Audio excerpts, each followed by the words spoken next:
So this is a 1990 GL 1500 Goldwing. It's one of the biggest Hondas ever built on two wheels. And this is one of the smallest Hondas ever built on two wheels. It's about a 1983 Honda Aero 50.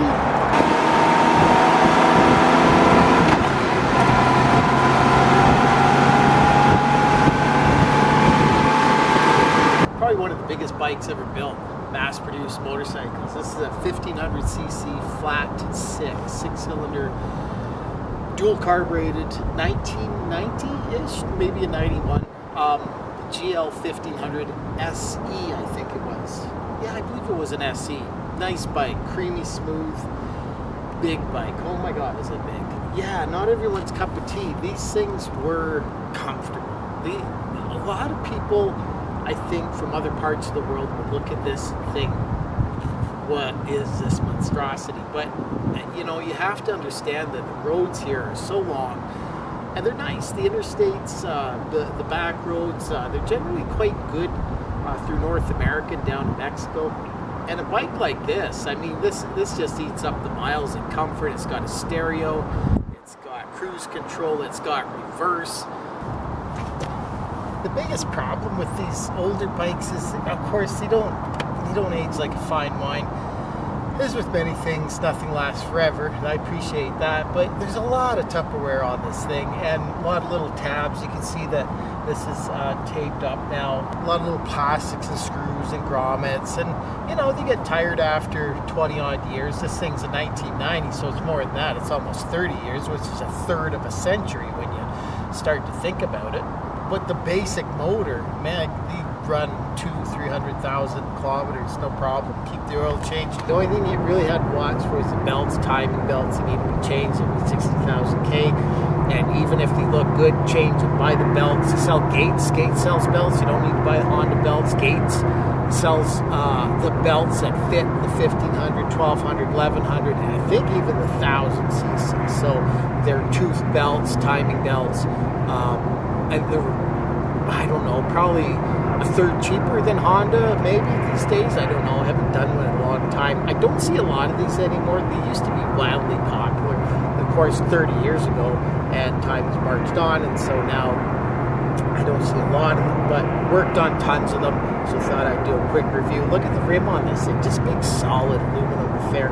Good rim. You'd be hard pressed to bend that sucker up. I mean, they were making good stuff back in the 90s for sure. Hydraulically actuated tappets on these things. The Valkyries, on the other hand, which was the stripped down bare bones cruiser sort of thing, with the exception of the Interstate. They had two flavors of Valkyries. They had the Interstate and the just a regular Valkyrie, and the FS6, which was based off this engine. And those things ran 6 carburetors, and you could adjust the tappets, but these are hydraulically actuated, 2 carburetors on this thing, and of course liquid cooled, single overhead cam, 6-cylinder. Really cool, nice motor. It's a creamy smooth, it's like riding on a pillow. The seat is generous, it's like a couch. It's the Cadillac of motorcycles, really. Good acceleration. It surprisingly handles okay. You know, you're not going to have, it's not in sport bike territory, that goes without saying, of course, but, you know, really acceptable for the girth of this thing. You get it up to speed. It's got overdrive. It's got 5 speeds plus overdrive, I believe.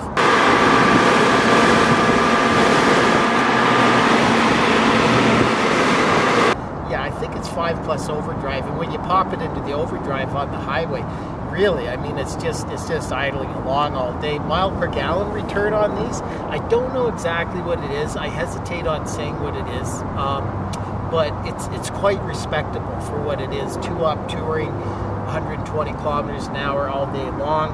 Big fuel tank. Thing's so geared for touring. It's got a nice stereo on it. I believe it's a tape deck on this thing, because of course it is 1990, 91, 92, something like that. The tires are a little spendy on it. Of course, the parts are a little bit hard to come by, but they did sell in good numbers, so you can find salvage units here and there at the wreckers to pick the parts off of. So you have that going for you. This thing actually makes a good windbreak for the camera. If you need a bit of a wind filter, you can position the bike in a certain way and block out the wind. There's not a lot of motorcycles that you can do that with. This thing is massive. It's got the little wing guards on here so that you can adjust them and bring the wind into you. It's got this super crazy tall windshield, which I don't know, personally I'm not a big fan of. I like something you can see over because there's no windshield wipers, of course, so in the rain it's a little dodgy. It's got the covers, the chrome covers on there over the brakes, dual caliper brake setup on the front, single on the rear. I believe they're linked, I might be wrong on that. Kind of a weird, you unlock the trunk and then there's little levers under there. I don't know if you can see those. And you pull the middle one, pull that and the trunk opens, and then I'll show you the full Monty. You can put all your luggage in there, ample room for storage. It's got a little mirror, a little beauty mirror in there in case you want to spruce yourself up. A little light, of course, up top. And then it's got, of course, another side bag.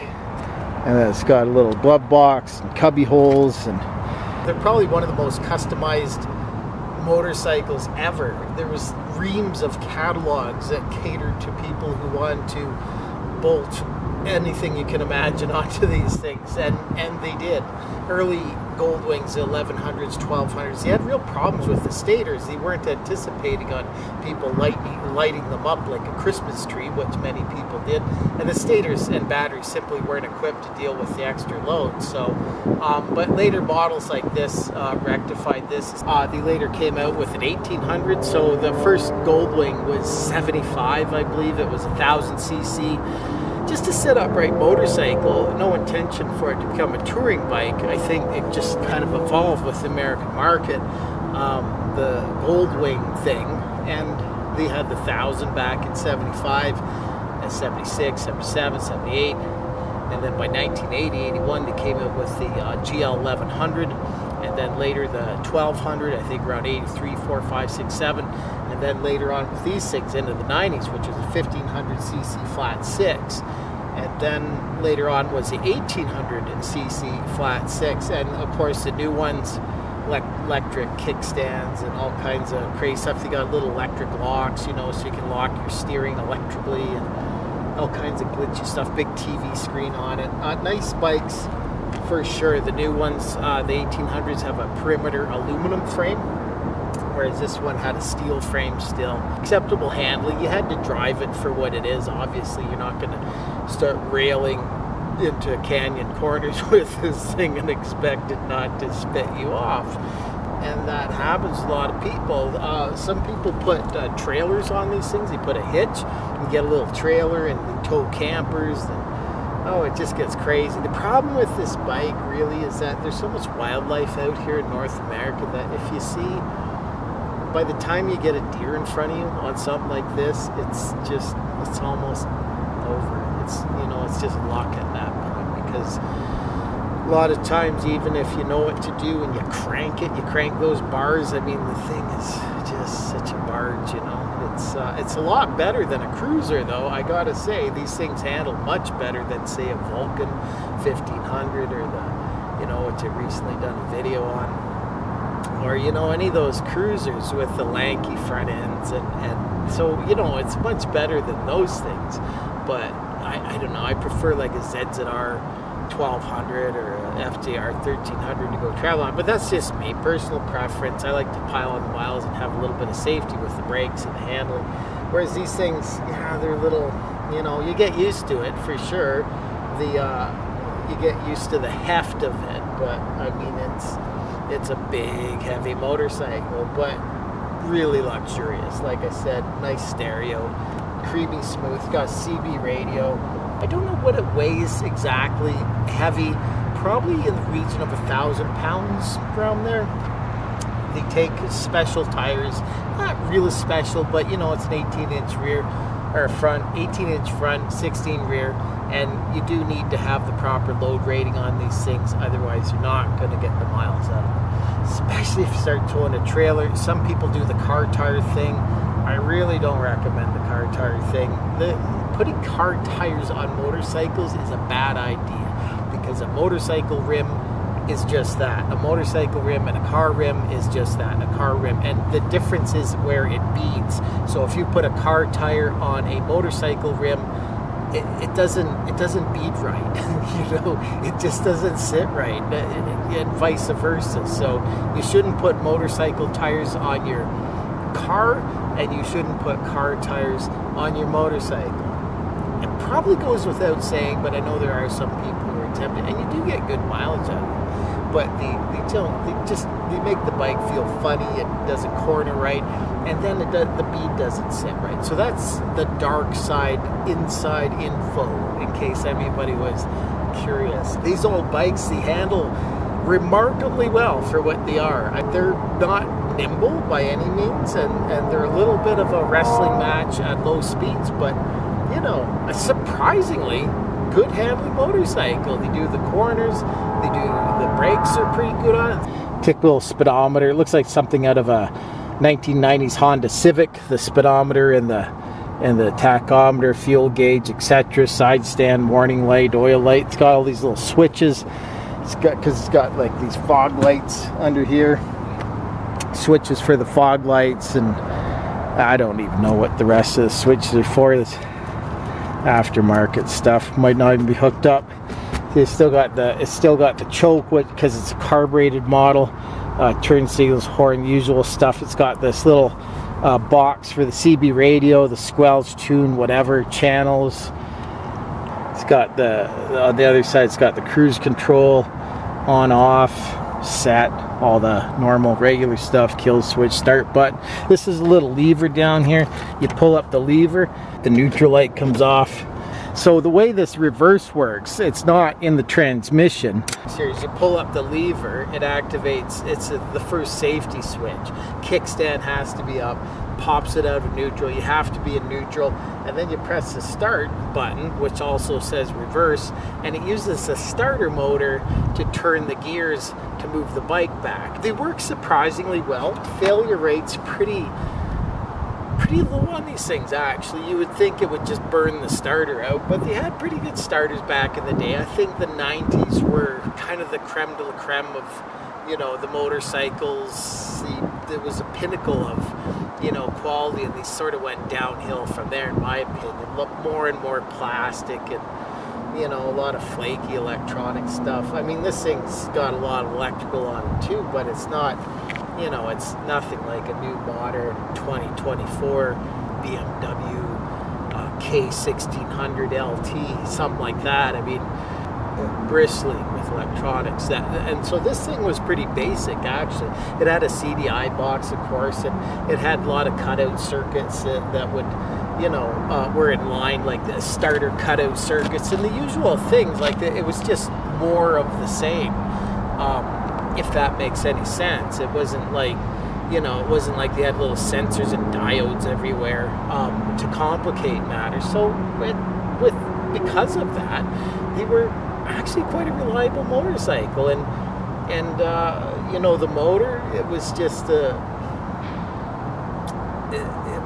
wasn't even a conversation about them being unreliable. Like, most people never see the insides of one of these. They're so reliable.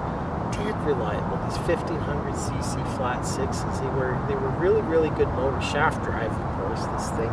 So that lent to its reliability. But the other thing that a lot of people don't mention is that these older Goldwings, they weren't bristling with electronics like a K1600. So, that in itself lends a lot to the reliability. So yeah, that's a 1500cc Goldwing in a nutshell. Really nice bike, cult following to it. There's a huge social following to these things. There's clubs you can join, and like I said, there's aftermarket catalogs galore, and they're just awesome bikes. Really reliable, but a big bike. And if you're driving it in the city, it gets tedious quick, especially if it's 40 above in the Okanagan and you're wrestling with this thing trying to get it around. It can be a workout for sure. So be aware of that. If you're shopping around for one of these, shop hard. Most owners are really diligent. They come with service records. It's a really common thing for them to have the full service records and workshop manuals, and the guys that are into them are just really into them. You know, they just don't, very kind of OCD, which is good. It's okay. Then, you know, if you got all the service records for a machine that makes them, when you go to sell it, because, you know, you don't keep anything forever, then you'll get more money for your machine if you got all the paperwork to go with it. Yeah, hope that helps if you're looking at one of these and you're curious and, you know, you don't want to hear it from a salesman because those guys are a little bit biased. Yeah, you know, check it out. Check it out. Take one for a test drive. You'll like it. You'll love it. But be careful with it. They're a big, heavy bike, and you got to do a little planning with stopping and handling. And, you know, if you're skimming through traffic, beware, it's a wide motorcycle. So it's got little heat vents on it and little cooling vents and all kinds of stuff everywhere. I mean, the thing is a bit ridiculous. Heel toe shifter, floorboards. You know, time marches on, man. So, you know, if you're looking for one of these, bear in mind it is 30 years old. And the 1800 is a nicer handling package for sure. It is, the hands down. But these ones are pretty respectable too, you know, and wifey will like it if you're bringing your wife along or a partner or whatever. I mean, that back seat's pretty comfy. You can fall asleep back there pretty easy as a passenger. So anyways, hope that helps, man.